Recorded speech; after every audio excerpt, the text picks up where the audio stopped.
নমস্কার বন্ধুরা, আমি সুতৃষ্ণা রান্নাঘরে সবাইকে স্বাগত। এই গরমের সময় সবারই দই খেতে খুবই ভালো লাগে, আর সেটা যদি বাড়িতে তৈরি করা হয় তাহলে তো খুবই ভালো হবে। আজ আমি তোমাদের বাড়িতে কিভাবে দই বসাবে সেটা তোমাদের দেখাবো। পুরো ভিডিওটি স্কিপ না করে দেখার অনুরোধ রইল। আর আমার চ্যানেলটি এখনও না সাবস্ক্রাইব করা থাকলে সাবস্ক্রাইব করার অনুরোধ রইল। চলো দেখে নেওয়া যাক কিভাবে আমি বাড়িতে মিষ্টি দই বসাচ্ছি।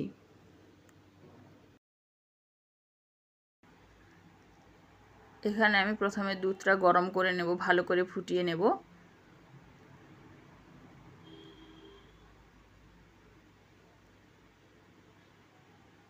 ভালো করে একটু ফুটিয়ে নিতে হবে। 5 থেকে 10 মিনিট ফুটিয়ে নেব ভালো করে।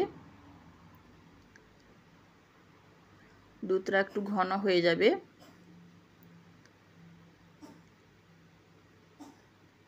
বেশি ঘন করব না, তবে একটু ফুটিয়ে নেব। এরপর চিনি দিয়ে দেব। এখানে আমি 500 দুধ নিয়েছি আর 5 চামচ চিনি দিলাম।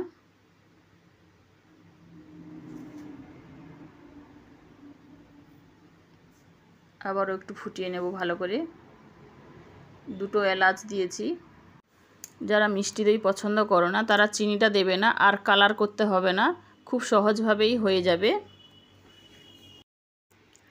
দুধ ভালো করে না ফোটালে দই বসানোর পর জল বেরিয়ে আসবে, ওই জন্য ভালো করে একটু ফুটিয়ে নিতে হবে। এইবার এলাচগুলো তুলে নেব।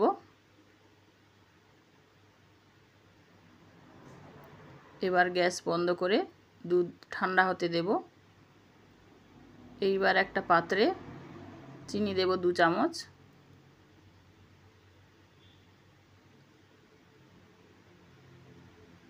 দইটা কালার করার জন্য, যেহেতু মিষ্টি দই বসাবো সেই জন্য একটু কালারিং করার জন্য এই চিনিটা ঘন ঘন নাড়তে থাকবো। মিডিয়াম টু লো ফ্লেমে রেখে নাড়বো, না হলে চিনি পুড়ে যাবে।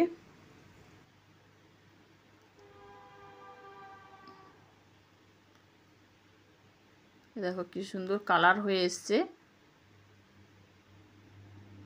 ঘন ঘন নাড়তে থাকবো, না হলে বসে যাবে নিচে। এইবার দুধ দিয়ে দেব।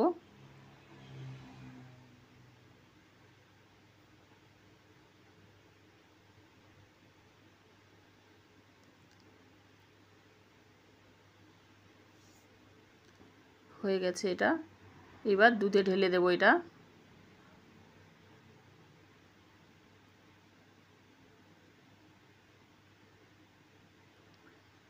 অন্য কোনো কালার ইউজ করিনি আমি।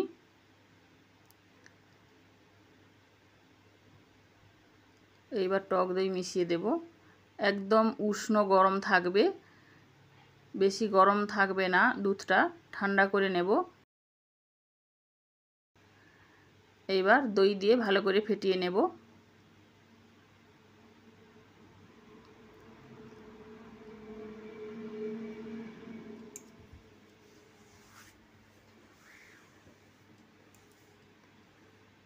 এবার একটি পাত্রে ঢেলে নেব।